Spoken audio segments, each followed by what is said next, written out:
So GFO2 finally has its first anniversary, at least on the global server, and there are a couple noteworthy changes I think should be at least acknowledged. Banner-wise, Leva's here.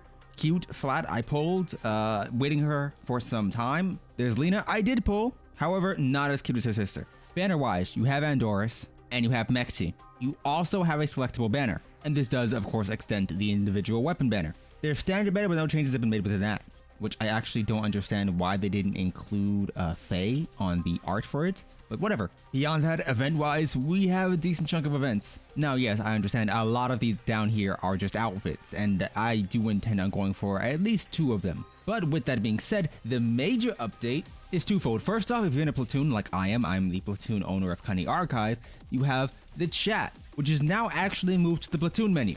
So you can finally use the chat without having to go through a weird way, because originally when it debuted, you had to go through your friends list and then go to the platoon section, which I don't understand. If any of you are whales, we do have, or at least spenders, we do have pretty much all the events outfits back originally. Now, obviously they're not all discounted, but you know. And for any of you individual spenders who want to try and get a new character, you do have these packs. If you don't want to pull, you can just go through, buy these packs here and get the individual character and their respective signature weapon.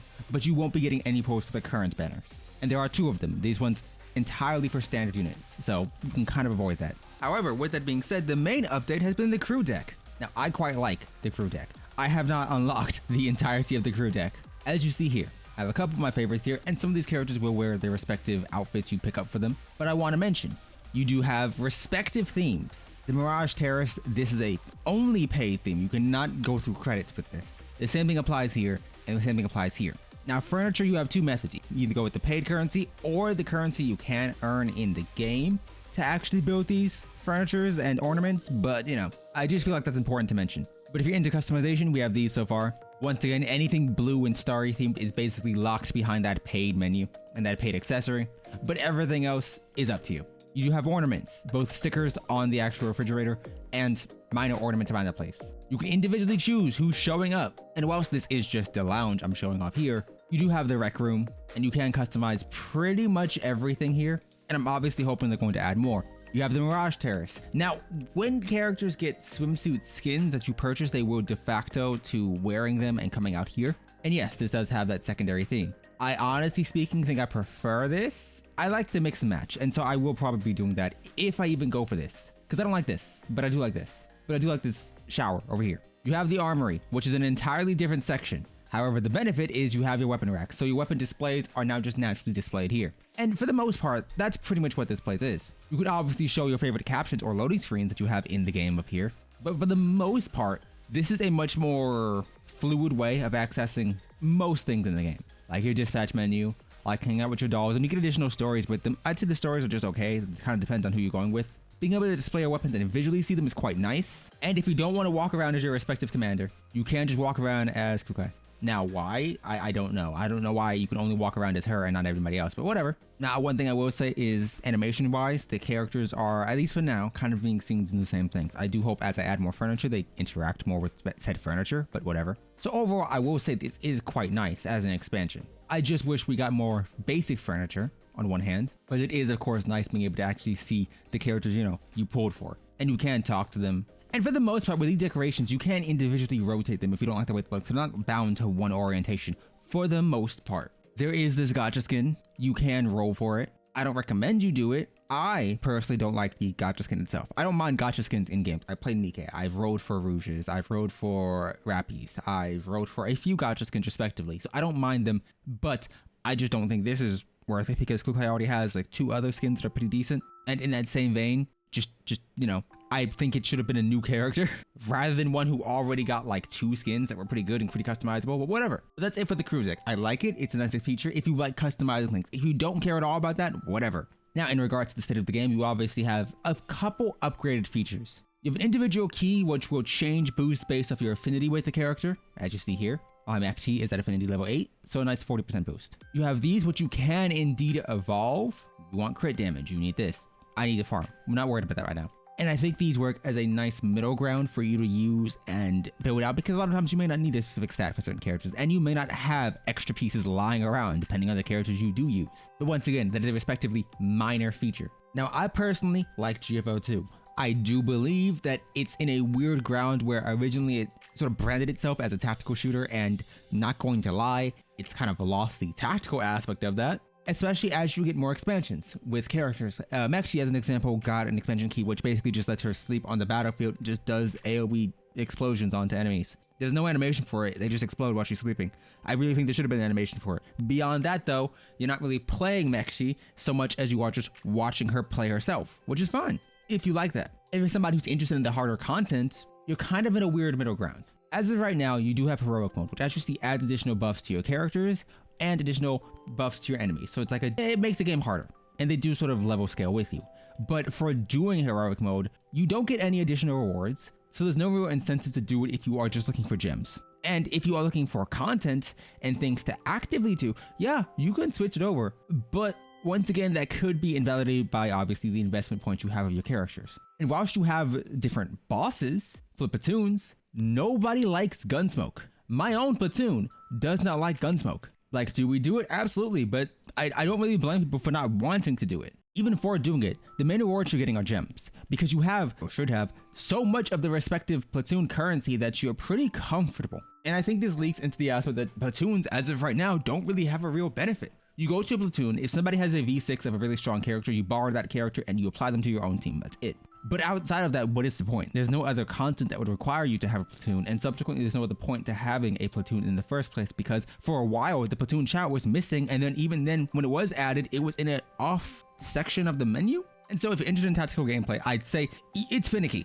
I think there is an aspect of team building that's very fun. And obviously I'm not going to consider my Mechty in this. My Mechty is V6. I'm not considering any ease of issues I have, any ease of gameplay with her, because she is, V6. She is maxed out. But most people have already mentioned, when you had Kluke and her strength, especially at V6, you have Warrior Steamer coming up for the future, and she's an extremely strong unit. Beyond that, we have good standards, but certain archetypes were left in the dust for such a long time, it is very difficult to justify the investment required in them. Electric, as an example. Yes, I like a lot, but Electric was, for a long time, left with just most of the guns. I actually need to give her her weapon back, but whatever. And for a while, you just had Fire. Freeze is, it's carried by a few characters here and there, but we are just now expanding the roster of respective elements we have, and most people already have 1 to 2 teams complete. The only real reason you would ever pull for multitudes of teams and multitudes of archetypes within different elements rather than just hyper investing into those is either A, if they're your favorite teams and favorite characters, or B, if you want to rank higher in Gunsmoke, because story bosses don't care. But I still like the game. I still think it's high quality. I still like the designs. It's still a very fun and I think novel experience. I just would say it's lost a lot of the reasons, a lot of the points you would have to call it a tactical game. It's not really a tactical shooter anymore. You have a roguelike, which is kind of fun here and there. You have really good outfits, really good designs, but there's not much strategy involved in the basic gameplay loop, which is fine. I think they need to revamp a lot of the events. First off, dangerous excavation. I like to fill out this menu here and then go through and slowly collect these.